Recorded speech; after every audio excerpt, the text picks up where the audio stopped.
Alf, am I wrong here? What am I missing about this card that is so special?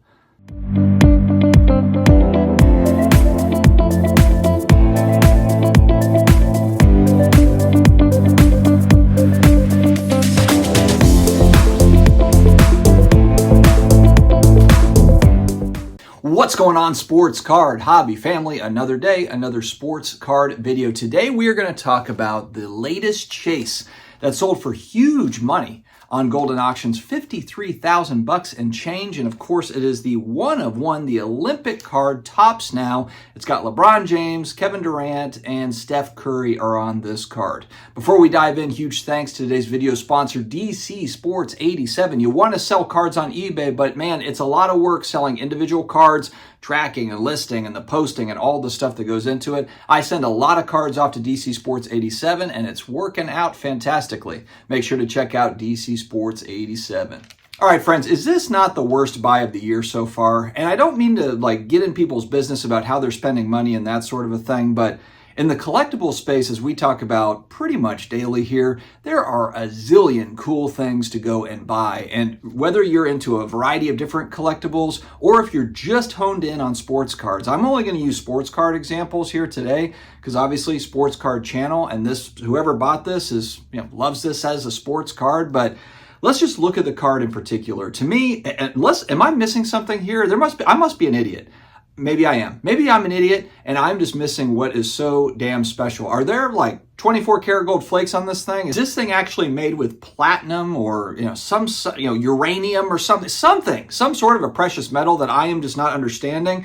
It is a one of one, but my God, man, in today's world with new product, one of one may as well be out of 50. There's a zillion different one of ones on all of these different players across multiple products and that sort of a thing. And for those that have been in the hobby for a little while, you know this. If you've been looking at kind of watching what's happened with new product over time, sadly, we used to have where it was, yes, there's parallels, but not a zillion different parallels. We've now worked up into a state where there is a zillion different parallels of everything. And so it just takes a lot of work to understand the checklist and understand what is actually rare. Well, they hit us with a one of one. It's a Topps Now product, and it's celebrating, 5 gold medals in a row for USA basketball that frankly should win it every 4 years. They should.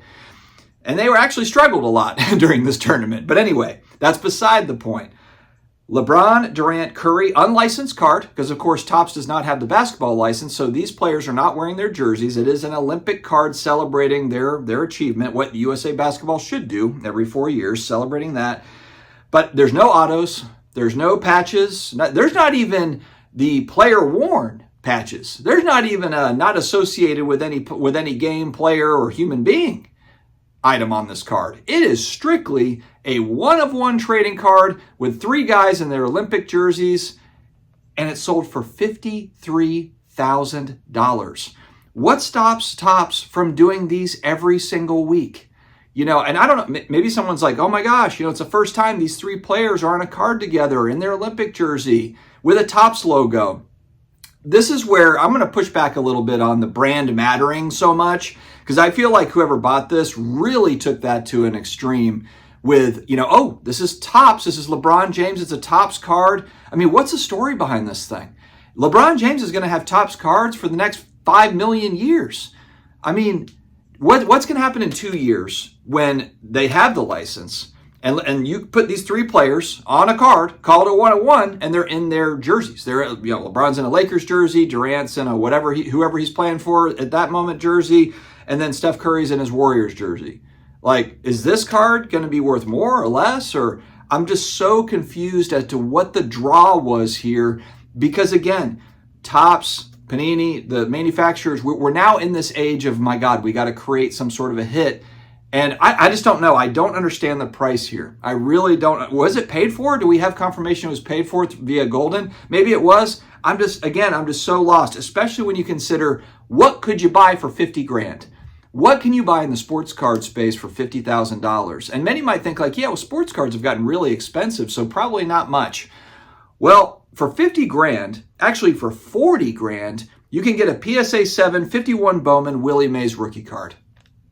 A high-grade Willie Mays rookie card For 40 grand, you still got 10 grand to go play around with. You can go buy a nice $10,000 LeBron card or Curry card or Durant card if you like basketball cards. But if we're being serious about, in quotation marks, investing in sports cards, and you really care about, store value and holding, sure, maybe this one of what, maybe I'm completely wrong. Maybe in 20 years, this thing has gone up in value. Maybe that's true. I mean, I can't see the future, but which one do I want to choose over the other?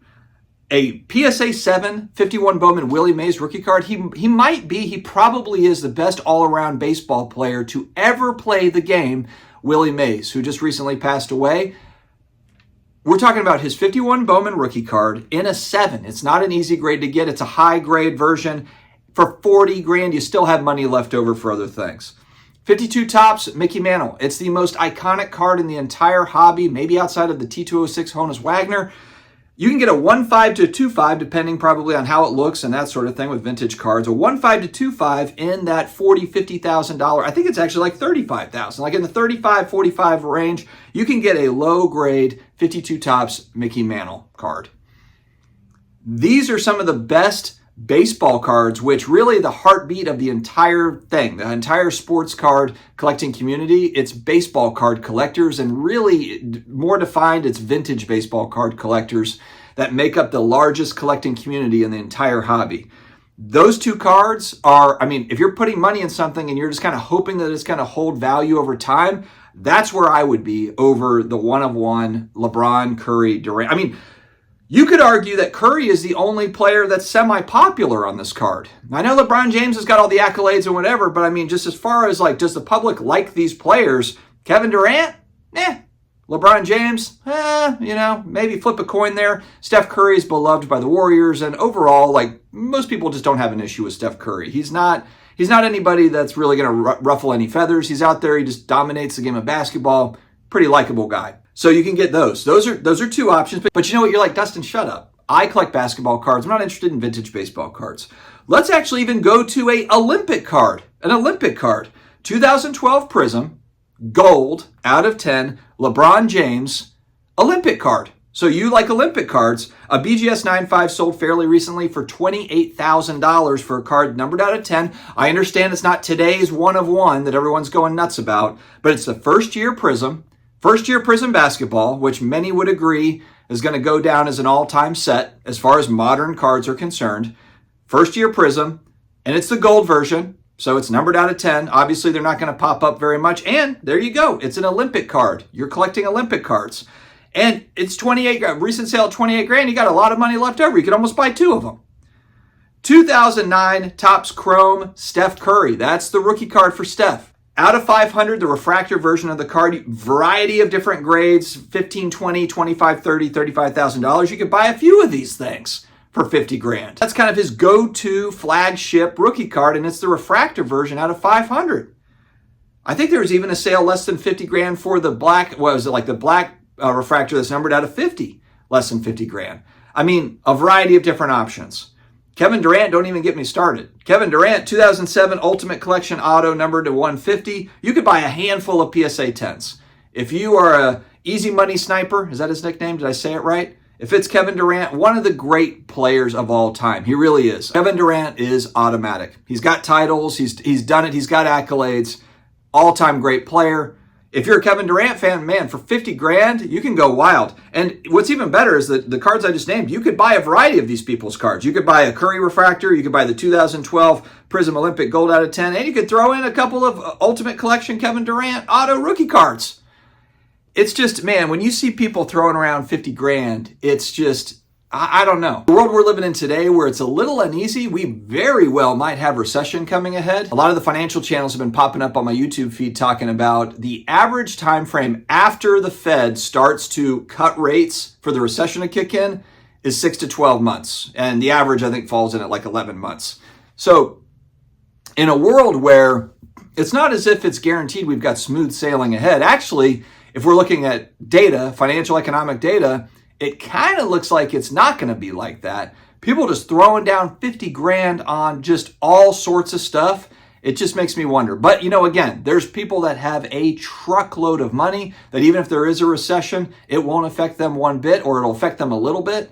And maybe that's the people that are buying this type of card for $50,000. But even the people that I know and that I've known over the years that have serious money, that have big money to where they could throw 50 grand at something and not really blink an eye, they still do care about overall value. The ones that I've known anyway, the people I know in my life and the ones I've known over time that have the serious cash, they would be much more likely to go into the maze and the mantle at 50 grand over this one of one. So I don't know, but let me know your thoughts in the comments. Maybe I'm missing something. Maybe that one of one is made out of the Fountain of Youth or something. You know, I don't know. What is it about this card that I'm missing? Friends, stay healthy, stay awesome, and I will talk to you again later.